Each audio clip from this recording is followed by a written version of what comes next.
இருக்கிறது. இது போன்றுதான் விபச்சாரமும். ஒரு காலத்திலே விபச்சாரம் என்பது மிகப்பெரிய குற்றமாக இருந்தது. அது ஒரு நிலைப்பாடாக இருந்தது. விபச்சாரம் செய்து விட்டால் ஊரை விட்டு அவர்களை விலக்கி வைத்து விடுவார்கள். இப்படியெல்லாம் ஒரு காலங்கள் இருந்தது. கள்ள தொடர்புகள் எல்லாம் ஒரு காலத்திலே தவறாக நினைக்கப்பட்டது. இன்றைய காலகட்டத்திலே வைப்பாட்டி வைத்துக் கொள்வது, கள்ள காதல்கள் எல்லாம் ஒரு கௌரவமான ஒரு போஸ்டிங்காக மாறி போகிவிட்டது. கண்ணியமானவர்களை தவறாக கருதுவதில்லை.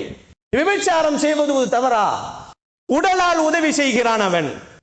உடலால் மனிதர்கள் உடலின் மூலமாக உதவி செய்கிறான் என்பதாக சொல்லும் அளவிற்கு ஆகிவிட்டது. கேர்ள் ஃபிரெண்ட் என்று சொல்லும் அளவிற்கு பெண் தோழிகள். அதே போன்றுதான் உடலால் அவர்களுக்காக வேண்டி ஹெல்ப் லைன் என்பதாக சொல்லுகிறார்கள்.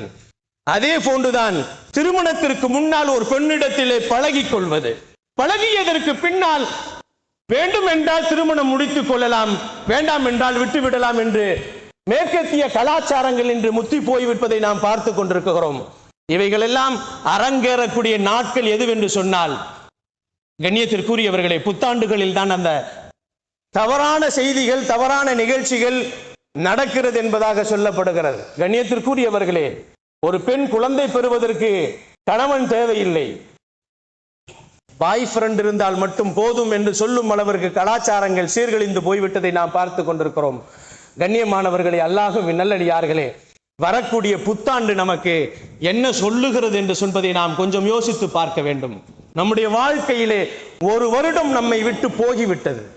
நம்முடைய வாழ்க்கையிலே கடந்த வருடங்களிலே செய்த பாவங்களை எல்லாம் இந்த வருடத்திலே நாம் மன்னிப்பு தேடுவதற்காக வேண்டுமான வாய்ப்பை அல்லாஹ் கொடுத்திருக்கிறான் என்பதை நினைத்து பார்க்க வேண்டும். வாழ்க்கையில் ஒரு வருடம் நம்மை விட்டு போகிவிட்டது. 80 வருடம் நாம் வாழ்ந்து கொண்டிருக்கிறோம் என்று சொன்னால் அதிலிருந்து ஒரு வருடம் போகிவிட்டது என்று கவலைப்படக்கூடிய நேரத்திலே சந்தோஷப்பட்டு வெடிகளையும் வெடித்து விசில்களையும் அடித்து கொண்டு கொண்டாடப்படக்கூடிய நாட்கள் இல்லை என்பதைத்தான் மார்க்கம் நமக்கு சொல்லித் தருகிறது. அல்லாஹு ஜல்ல ஷானஹு தஆலா வாழும் காலங்கள் எல்லாம் நம்மிடத்திலிருந்து பிரியக்கூடிய ஒவ்வொரு நாட்களையும் ஒவ்வொரு நேரங்களையும் அல்லாஹ்விடத்திலே என்ன நாம் பதில் சொல்ல போகிறோம் என்ற நினைவோடு நம்முடைய வாழ்க்கையை அமைத்துக் கொள்வதற்கு அல்லாஹு ஜல்ல ஷானஹு தஆலா எனக்கும் என்னுடைய குடும்பத்தாருக்கும் உங்களுக்கும் உங்களுடைய குடும்பத்தாருக்கும் அல்லாஹ் உலகத்திலே வாழக்கூடிய முஸ்லிமான ஆண் பெண் இரு சாரார்களின் குடும்பத்தார்களுக்கும் அல்லாஹு ஜல்ல ஷானஹு தஆலா